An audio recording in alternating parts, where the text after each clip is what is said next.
Welcome to the USA, where everyone needs a gimmick. Two brothers find themselves lost in a forest trying to find their way back home while encountering a whole pack of characters while being stalked by a sinister figure. Real quick, this one will be a short G.B.A. because it's a short show, and I want to talk about it a lot. The good. Different, story-wise. The show, when it gets rolling, pulls you along into the story the more you pay attention. It's filled with so many bizarre rules and characteristics, out-of-nowhere twists that make you intrigued by most aspects of the show. Is it set in modern times or fantasy? And you have to pay attention in order to hone in on your interpretation of it. Characters.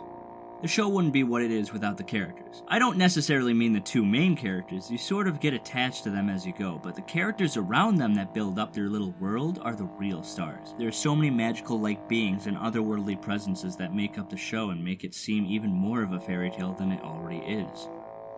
Time span. The show is a short book made up of these 10 chapters, each chapter being 10 odd minutes of grim escapades. It's so easy to get through, which kind of makes my only bad point of it almost void. The bad, I guess. Demanding. Getting into it is just a bit, only kinda, hard. If you just watch the first episode.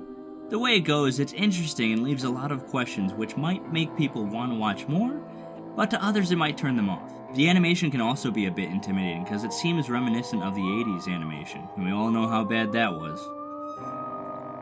Best character. The best character for me was a toss-up between the Woodsman and Enoch. But since the Woodsman is a key character, I decided to pick Enoch. His voice and design left a lasting impression on me and made me want to see more. The Address. Over the Garden Wall was a great one-off, which I think it should be. As short as it was, the exposition wasn't heavy-handed at all. It was only used in conversation when needed or if it came up naturally by the characters themselves. It was situational to be definite on it, which on a second strand of that note, the way they developed the main characters was almost the same way. It was a slow burn figuring out everyone's story and character. Their personalities weren't annoying or obnoxious, which made it fun to watch even without knowing them. Another point on that is that the characters grew as the story progressed. Even on a second viewing, I found that everything that happened in the story made sense from start to finish. Every line of dialogue and every shot made sense in the end. And to top it all off, it wouldn't have been what it was without the great voice acting from the likes of Christopher Lloyd, Chris Isaac, and Elijah Wood. One of my favorite things about this series is that they don't explain everything fully and just leave things in the background or the story for wandering eyes to catch and ponder while enjoying the show as well.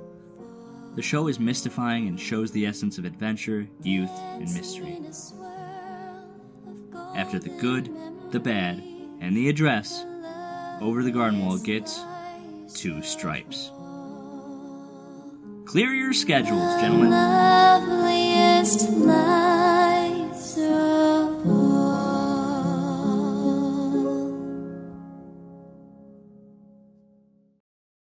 The show is short. It is book